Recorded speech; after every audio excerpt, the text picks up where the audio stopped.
ലീഗും സമസ്തയുമൊക്കെ V D സതീശനെ പഞ്ഞിക്കിട്ട് തുടങ്ങിയിട്ടുണ്ട്. വി ഡി സതീശൻ ഇവരുടെയൊക്കെ വോട്ട് കൊണ്ടാണല്ലോ, ഇവരുടെ പിന്തുണ കൊണ്ടാണല്ലോ ജയിച്ച് വന്നത്. ഈ ബി ജെ പിക്കാർ പറയുന്നത് പോലെ ഇന്ത്യയിൽ ഒരിടത്തും തന്നെ മുസ്ലിം ലീഗിൻ്റെയോ അല്ലെങ്കിൽ പി ഡി പിയുടെയോ ജമാഅത്തെ ഇസ്ലാമിയുടെ പിന്തുണ കോൺഗ്രസ് തേടുന്നില്ല.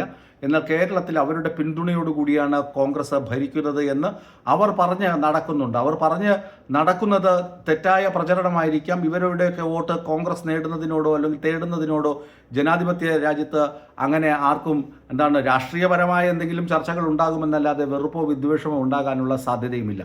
കാരണം കേരളത്തിലെ ന്യൂനപക്ഷമായ മുസ്ലിം ലീഗിൻ്റെയും അതുപോലെ തന്നെ ഈ പറയുന്ന മുസ്ലിം സംഘടനകളുടെയും ഒക്കെ വോട്ടുകൾ സമാഹരിച്ച് തന്നെയാണ് കോൺഗ്രസ് അധികാരത്തിലെത്തിയത്. അതുകൊണ്ട് കോൺഗ്രസ് സമസ്തയുടെയും ലീഗിൻ്റെയും ഒക്കെ ചോദ്യങ്ങൾക്ക് കൃത്യമായ ഉത്തരം നൽകുകയും വേണം.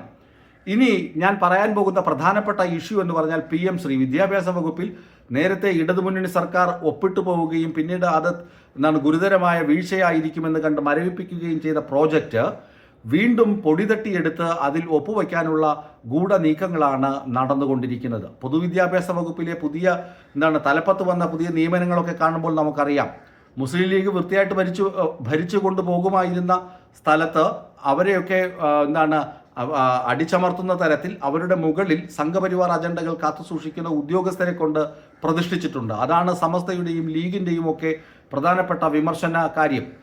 നമ്മുടെ സർക്കാർ സ്കൂളുകളിൽ പണ്ട് ബോർഡുകളുടെ നിറം പച്ചയാക്കിയപ്പോൾ യൂറോപ്യൻ രാജ്യങ്ങളിലൊക്കെ ക്ലാസ് റൂമുകളിൽ സ്മാർട്ട് ക്ലാസ് റൂമുകളിലൊക്കെ ബോർഡിൻ്റെ നിറം പച്ചയാണ്, പ്രൊഫഷണൽ കോളേജുകളിലൊക്കെ ബോർഡിൻ്റെ നിറം പച്ചയാണ് എന്ന് കണ്ട് അന്ന് മുസ്ലിം ലീഗിൻ്റെ വിദ്യാഭ്യാസ മന്ത്രി നമ്മുടെ സർക്കാർ സ്കൂളുകളിലെ ബോർഡുകളുടെ നിറം പച്ചയാക്കാൻ ശ്രമിച്ചു. ഉടനെ തന്നെ ഇവിടുത്തെ സംഘികൾക്ക് എല്ലാവർക്കും കുരുപൊട്ടി പറഞ്ഞു അത് വർഗീയവൽക്കരണമാണ്, ഇസ്ലാമികവൽക്കരണമാണ് എന്ന് മുദ്രകുത്തി അവരെ അടച്ചാക്ഷേപിച്ച ആളുകളാണ്. ഇപ്പോഴിതാ അന്ന് പച്ച ബോർഡ് വച്ചതിന് ചീത്ത കേട്ട മുസ്ലിം ലീഗും അതുപോലെ തന്നെ മുസ്ലിം സമുദായം ഒന്നടങ്കവും ഇന്നിപ്പോൾ നരേന്ദ്രമോദിയുടെ ചിത്രം അല്ലെങ്കിൽ പ്രതിമ അല്ലെങ്കിൽ ഫ്ലെക്സ് ബോർഡുകൾ സ്കൂളിൻ്റെ പ്രവേശന കവാടത്തിൽ സ്ഥാപിക്കാനുള്ള സമ്മതപത്രത്തിൽ ഒപ്പുവയ്ക്കാൻ പോവുകയാണ്.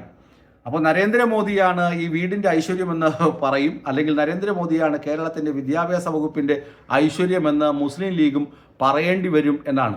മുസ്ലിം വിരോധം ഇത്രമാത്രം സൂക്ഷിക്കുന്ന സംഘപരിവാർ ശക്തികളുടെ ആധിപത്യത്തിന് കീഴിൽ മുസ്ലിം ലീഗിന് അടങ്ങിയിരിക്കാൻ കഴിയില്ല. മുസ്ലിം ലീഗിന് കൃത്യമായി കാര്യങ്ങൾ കൈകാര്യം ചെയ്തു പോകാൻ കഴിയുകയില്ല എന്ന ഒറ്റ ഉറപ്പ് കൊണ്ട് മാത്രമാണ് സമസ്ത ഇന്നലെ തുറന്ന് അടിച്ച സതീശനോട് പറഞ്ഞത് സുതാര്യത വേണം, നിങ്ങൾ ഏകപക്ഷീയമായി ഒന്നും തീരുമാനിക്കരുത് എന്നാണ് ആ വാക്കുകൊണ്ട് ഞാൻ അർത്ഥമാക്കുന്നത്. അതായത് സതീശനിസം അല്ലെങ്കിൽ പൂക്കിസം അല്ലെങ്കിൽ മേനോനിസം എന്ന് പറയുന്നത് ഒരു ഏകാധിപത്യ ഭരണാധികാരിയുടെ ചുവയിലേക്ക് മധുവിധു കഴിയുന്നതിന് മുമ്പേ എത്തിച്ചേർന്നിരിക്കുന്നു എന്ന ചുരുക്കം. ഇത് കൃത്യമായി മുസ്ലിം സംഘടനകൾ അഡ്രസ്സ് ചെയ്തിട്ടുണ്ട്. ജമാഅത്തെ ഇസ്ലാമി അതുപോലെ തന്നെ മുസ്ലിം ലീഗ് അഡ്രസ്സ് ചെയ്യുന്നുണ്ട് എന്നതാണ് വാസ്തവം. അതാണ് ആ എഡിറ്റോറിയലിലൂടെ പുറത്ത് വരുന്നതും. ഇതുകൊണ്ടുണ്ടാകുന്ന ദോഷങ്ങൾ എന്താണ്?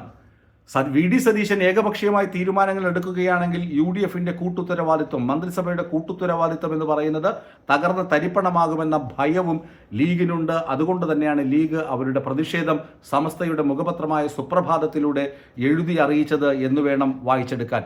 ഏതായാലും നമുക്ക് കാത്തിരിക്കാം കുറച്ചുകൂടി. കുഞ്ഞാപ്പയും വ്യവസായ വകുപ്പും അതുപോലെ തന്നെ മറ്റ് KM ഷാജി ഉൾപ്പെടെയുള്ള ആളുകളുമൊക്കെ വി ഡി സതീശനെതിരെ പരസ്യമായി കലാപക്കൊടി ഉയർത്തുന്നതിന് നാളുകൾ അധികം വേണ്ടിവരില്ല.